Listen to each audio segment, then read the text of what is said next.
बच्चों एक बार फिर से स्वागत है आपका फ्री स्टडी की इस नई वीडियो में। इस वीडियो में आज हम बात करेंगे हिस्ट्री डिसिप्लिन का, जिसमें आप 1700 सदी से इतिहास को पढ़ोगे फोर्थ सेमेस्टर वाले बच्चों के लिए, जिसमें आपको बेसिकली मॉडर्न हिस्ट्री के बारे में पढ़ना है। ठीक है, ऑल ओवर सिलेबस आपको पता ही है, सिलेबस हमने पूरा कंप्लीट करवा दिया है। अगर आप पहली बार चैनल पर आए हो और आपने अभी तक अपना हिस्ट्री का कोई भी चैप्टर पेंडिंग में छोड़ रखा है तो वो जा करके आप पहले देखो, ठीक है, ताकि आपके पास एटलीस्ट कोई डाउट ना बचे किसी भी चैप्टर को लेकर के। अब अगर मैं बात करूं थोड़ा सा कि इस वीडियो में क्या खास होगा, तो वो आप सुनो। इस वीडियो में मैं आपके लिए कम से कम 7 से 8 क्वेश्चन, ऐसे क्वेश्चंस लेकर के आई हूँ जो कि हर एक यूनिट से लिया गया है। सेकंड कि वो इतने मतलब वो मोस्ट इम्पॉर्टेंट क्वेश्चंस होते हैं, ये हर बार एग्ज़ाम में पूछता है और डेफिनेटली है 110% है कि इस बार भी एग्ज़ाम में आएगा ही आएगा। ठीक है, तो वीडियो इसीलिए इम्पॉर्टेंट है, तो वीडियो को लास्ट तक देखना और अगर हो सके तो वीडियो शेयर भी कर देना अपने फ्रेंड्स वगैरह में, ग्रुप वगैरह में, ताकि अदर बच्चों को भी और हेल्प मिल सके। ठीक, तो और इसके अलावा अगर आपके पास कोई डाउट है, कोई क्वेरी है, तो आप हमारे टेलीग्राम ग्रुप आप जा करके ज्वाइन कर सकते हो। फ्री जा करके टेलीग्राम पे सर्च करना आप फ्री स्टडी DM23। जैसे यहाँ पे सर्च करोगे आपको हमारे चैनल का यूज़र नेम मिल जाएगा, जहाँ से जा करके आप ज्वाइन कर सकते हो। और कोई डाउट वगैरह है तो आप हमसे वहाँ पे पूछ भी सकते हो। तो देखो क्वेश्चंस कैसे कैसे बनते हैं। एग्ज़ाम में जो क्वेश्चन आएगा वो आपके 8 आएंगे या फिर 10 क्वेश्चन, 8 या 10 ही क्वेश्चन पूछेगा। ठीक, सिलेबस के अकॉर्डिंग अगर हम देखें तो सिलेबस में आपके यूनिट कितने हैं, तो 7 ही यूनिट है। सिलेबस में आपको 7 यूनिट दिए हैं और क्वेश्चन कितने आएंगे, मान लेते हैं 10 क्वेश्चन आए एग्जाम्पल के लिए। ठीक, मान लेते हैं 10 ही क्वेश्चन आए। 10 में से अगर आप 10 में से चैप्टर में 7 ही हैं तो भी आपको 3 क्वेश्चन ऐसे होंगे जो कि एक ही चैप्टर से 2-2 बार पूछे गए होंगे। ठीक है, तो वो आप देखना कि इम्पोर्टेंट क्या क्या होता है। होप सो समझ गए होंगे। अगर नहीं समझो थोड़ा सा बैक इस पर थोड़ा सा स्किप कर लेना, बैक स्किप, फिर आप ध्यान से जो है सुन लोगे कि मैंने क्या बोला। तो देखो क्वेश्चन कहाँ कहाँ से बनता है। अगर आपको एग्जाम में लिखना है तो आपको मैंने बताया 8 या 10 ही क्वेश्चन पूछेगा, उसमें से आपको अटेम्प्ट कितना करना होता है, 5 ही क्वेश्चन करना होगा। ठीक, तो आराम से आप अपना एग्ज़ाम कर सकते हो। ठीक है ना।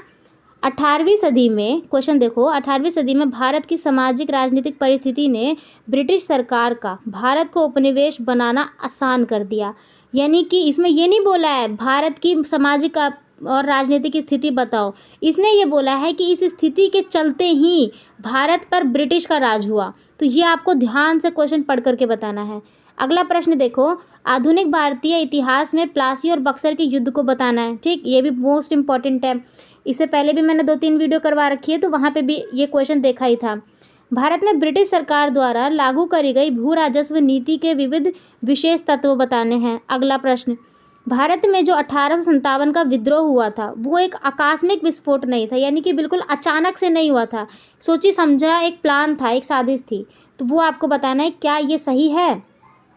अगला प्रश्न, सुधारवाद और जो पुनर्जागरणवाद थे, इन्होंने 19वीं सदी में भारत में एक महत्वपूर्ण भूमिका निभाई। तो कैसे निभाई आपको ये बताना पड़ेगा। अगला प्रश्न देखो, अगला जो प्रश्न पूछा जाएगा वो बोलेगा आपसे भारतीय राष्ट्रीय आंदोलन में जो प्रभावित राष्ट्रवाद थे उनकी भूमिका बतानी है। नेक्स्ट, भारतीय राष्ट्रवाद में जो जननेता थे गांधी जी, इनकी क्या योगदान थी। नेक्स्ट प्रश्न, भारतीय राजनीति में उन विकास की रूपरेखा बतानी है जिनके फलस्वरूप 1947 में भारत का विभाजन हुआ। ठीक, ये बताना है। शॉर्ट में पूछा गया तो शॉर्ट में बोलेगा आपसे कि अंगाल मैसूर युद्ध क्या था, औद्योगिकरण क्या था, श्री नारायण गुरु जी कौन थे, इनकी क्या योगदान थे और संविधान की उत्पत्ति कैसे हुई। ये तो यहाँ पे आपको सब कुछ लिखना होगा, जो कैबिनेट मिशन वगैरह हुए थे ये सब। अब देखो इस वीडियो में मैं आपको 3 प्रश्न बताऊंगी, उन 3 प्रश्न के आंसर भी देखो। पहला जो प्रश्न था सामाजिक राजनीतिक स्थिति वाला, किसी भी प्रश्न को आपको 3 पार्ट्स में बांटना है। सबसे पहले आप उसका इंट्रो दोगे, यानी कि भूमिका, फिर बॉडी और फिर अंत में कंक्लूजन। ठीक है, इसमें देखो आप जो पहला प्रश्न बोला था कि भारत की जो 18वीं सदी में राजनीतिक सामाजिक स्थिति थी वो उसी के चलते ब्रिटिश ने जो है इन पे हक जमाया। तो कैसे जमाया वो आपको बताना है। भूमिका देखो कैसे बनाओगे आप कि 18वीं सदी का जो इतिहास है, भारत में एक सामाजिक राजनीतिक परिवर्तन का काल था। इस काल की आंतरिक ताकत के कमज़ोर होने के कारण इसी का फ़ायदा किसने उठाया, कंपनी ने उठाया, जो बाहर से विदेशी कंपनी आई थी। इस 18वीं सदी की सामाजिक और राजनीतिक परिवर्तन क्या थे। देखो सामाजिक परिवर्तन क्या क्या हुए थे। हिंदू और मुस्लिमों के बीच में बहुत ज़्यादा आपसी टकराव चल रहा था। जाति प्रतिरोध था, तो इसका ब्रिटिशों ने जो है फ़ायदा उठाया। पितृसत्तात्मक समाज था, महिलाओं का कोई नाम ही नहीं था, हर जगह पुरुषों का प्रधान समाज था, पुरुष का नाम था। पर्दा प्रथा थी, लड़कियों को घूंघट में रहना चाहिए, महिलाओं को घूंघट में रखेंगे, ऐसा प्रथा माना जाता था।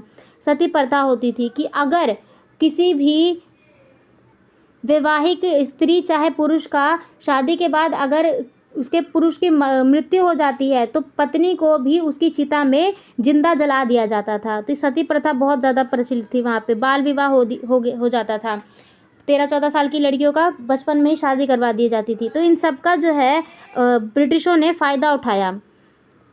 हालांकि इसके कुछ पॉजिटिव पॉइंट भी देखे, जैसे ब्रिटिशों ने बाल विवाह का विरोध किया, सती प्रथा उन्होंने हटाई। ठीक, राजनीतिक परिवर्तन में देखो, औरंगजेब की मृत्यु हुई जिसका बहुत बड़ा एक फ़ायदा उठाया ब्रिटिशों ने, क्योंकि बंगाल को फिर उसने हड़प लिया और बंगाल पर जो उसने अधिकार जमाया धीरे धीरे करके उसने पूरे के पूरे भारत पे ही पूरा का पूरा जागीरी अपने अंदर कर लिया। बंगाल शासन के बाद धीरे धीरे सभी जागीर कंपनी के नाम हो गई। कंपनी ने फिर क्या किया, धीरे धीरे करके सभी शासकों को अपने अंदर ले लिया, यानी कि युद्ध करता था, युद्ध में जीत जाता था और उसके जो भी उसकी सत्ता वगैरह होती थी उसके अपने हाथ में कर लेता था और अलग ही अलग कूटनीतिक नियम बनाता था ये। अगला प्रश्न देखो, इतिहास में जो प्लासी और बक्सर का युद्ध हुआ था वो काफ़ी प्रसिद्ध है। इसका शासन सत्ता को लेकर के कूटनीतिक नियम है। प्लासी और बक्सर के युद्ध के बारे में पूछे, देखो प्लासी और बक्सर कहाँ पर है, बंगाल में। प्लासी का युद्ध कब हुआ था, तो 1757 में हुआ था और बक्सर का युद्ध कब हुआ था, 1764 में। प्लासी का युद्ध पहले हुआ था, बक्सर का युद्ध बाद में हुआ था। ठीक, प्लासी का युद्ध किसके बीच में हुआ था, कंपनी और सिराजुद्दौला के बीच में। ठीक, सिराजुद्दौला और कंपनी के बीच में किसका युद्ध हुआ था, प्लासी का। और जो बक्सर का युद्ध हुआ था, बक्सर का युद्ध हुआ था कंपनी और काफ़ी सारी नवाबों को मिला करके। ठीक, प्लासी के युद्ध के कारण क्या क्या थे, तो ये आप यहाँ पर से लिख सकते हो इजी तरीके से। बक्सर युद्ध के कारण क्या थे, तो यहाँ पर आप लिख सकते हो। ठीक है, यहाँ पर जो भी मैंने आपको आंसर्स बताए हैं, यहाँ पे जो भी मैंने आपको आंसर्स बताए हैं ये 2 ही प्रश्न के आंसर है जो मैंने यहाँ पर शेयर किया है। होप सो ये वीडियो आपके लिए बहुत ज़्यादा हेल्पफुल रही होगी।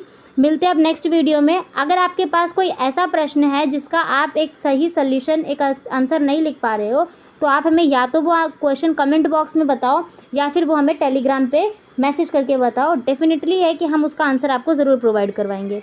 मिलते हैं अब नेक्स्ट वीडियो में। आज की वीडियो में इतना ही, तब तक के लिए जय हिंद, जय भारत।